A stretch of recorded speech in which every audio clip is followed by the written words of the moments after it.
काय मॅटर आहे? काल नेरूळ परिसरातील राहणारे एक ज्येष्ठ नागरिक सायबर पोलीस स्टेशन येथे आले आणि त्यांनी आम्हाला सांगितलं की त्यांच्या बाबतीत एक सायबर फ्रॉड झालेला आहे.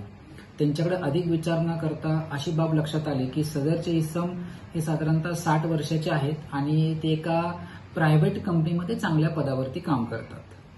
त्यांना काही दिवसापूर्वी एका व्हॉट्सअपच्या अकाउंटच्या मार्फत एका महिलेने इशिता कपूर नावाच्या महिलेचं नाव असल्याचं सांगून संपर्क साधला आणि ती महिला ही बजाज स्टॉक एक्सचेंज ग्रुप ची सदस्य किंवा तिथली एम्प्लॉई असल्याचं तिने सांगून त्यांना शेअर मार्केट गुंतवणुकीसाठी माहिती दिली आणि त्यांना प्रवृत्त केलं. सुरुवातीला जे फिर्यादी आहेत, ज्येष्ठ नागरिक आहेत, त्यांनी याच्याविषयी थोडं दुर्लक्ष केलं, परंतु त्या महिलेनं व्हॉट्सअपच्या माध्यमातून वारंवार त्यांना मेसेजेस पाठवून शेअर मार्केट गुंतवणुकीबाबत माहिती दिली आणि न राहून परत त्यांना कॉल केले आणि त्याच वेळेला सेबीचं एक पत्र त्यांना पाठवलं.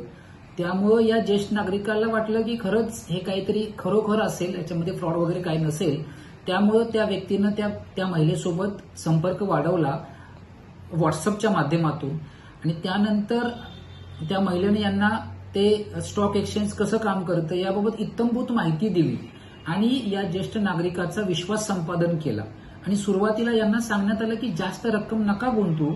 त्यामुळे या फिर्यादीची खात्री पटली की नाही, खरं आहे, इतकं जर आपल्याला सौजन्यानं बोलतायत, चांगली माहिती देत आहेत आणि काही सेबीचे रजिस्टर्ड डॉक्युमेंट सुद्धा त्यांच्या व्हॉट्सअपवरती पाठवले. त्यामुळे यांनी सुरुवातीला 50,000 रुपये सुरुवात केली. त्या महिलेनं यांना एका व्हॉट्सअपच्या ग्रुपमध्ये पण जॉईन केले. त्याच्यामध्ये ऑलरेडी काही लोक त्यामध्ये इन्व्हॉल्व्ह होती, त्या ग्रुपमध्ये ऑलरेडी पासून होती आणि त्याच्यावरती शेअर मार्केटच्या अनुषंगाने बरीचशी माहिती मिळत होती. आणि त्यानंतर त्यांना एक ऍप पण डाउनलोड करण्यास सांगितलं आणि जसे हा वेगवेगळ्या बँकांच्या मध्ये पैसे गुंतवत गेले हा ज्येष्ठ नागरिक, तसे त्याला त्या ऍपमध्ये पैसे वाढताना दिसले.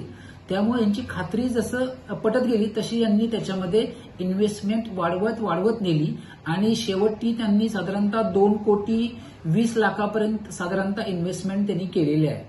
परंतु ज्या वेळेला त्यांनी हे पैसे काढण्यासाठी त्या महिलेकडे किंवा त्या व्हॉट्सअपच्या ऍडमिनकडे सांगण्यात आलं, त्यावेळेला त्यांना सांगण्यात आलं की याची 10% रक्कम तुम्हाला भरावी लागेल तरच तुम्हाला हे पैसे काढता येतील.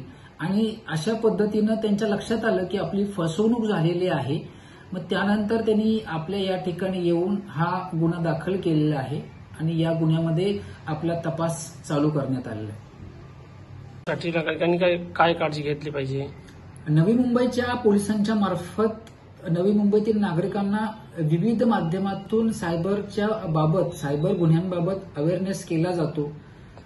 त्याच पद्धतीने आता मी सुद्धा त्याच गोष्टी वारंवार सांगत आहे की तुम्हाला जर कोणी अनोळखी व्यक्ती शेअर मार्केटमध्ये इन्व्हेस्टमेंट करायला सांगत असेल, आयपीओच्या बाबतीत माहिती देऊन तुम्हाला कमी पैशामध्ये आयपीओ लागलाय असं सांगत असेल किंवा कोणत्या तरी प्रकारची भीती दाखवून जर तुम्हाला पैसे ट्रान्सफर करण्यासाठी सांगत असेल, तर कोणत्याही अनोळखी व्यक्तीने असं पैसे ट्रान्सफर करण्यासाठी जर सांगितलं तर त्याच्यामध्ये तुम्ही कुठल्याही प्रकारची इन्व्हेस्टमेंट करू नये, पैसे ट्रान्सफर करू नये. कुठल्याही व्यक्तीने एखादं ऍप डाउनलोड करण्याविषयी तुम्हाला सांगितलं तर ते ऍप डाउनलोड करू नये. कोणत्या लिंकवरती क्लिक करण्यासाठी सांगितलं तेही करू नये. आणि कोणालाही आपला ओटीपी किंवा वन टाइम पासवर्ड जर आला असेल तर कुठल्याही अनोळखी व्यक्तीसोबत किंवा कोणत्याही व्यक्तीसोबत शेअर करू नये. आपण जर भीती आणि लालच या 2 दुर्गुणांपासून आपण दूर राहिलो तर आपल्या बाबतीत सायबर क्राईम होणार नाही, आपल्या त्यापासून बचाव होईल. एवढी काळजी जर नागरिकांनी घेतली तर आपण सायबर क्राईम पासून दूर राहू. थँक्यू.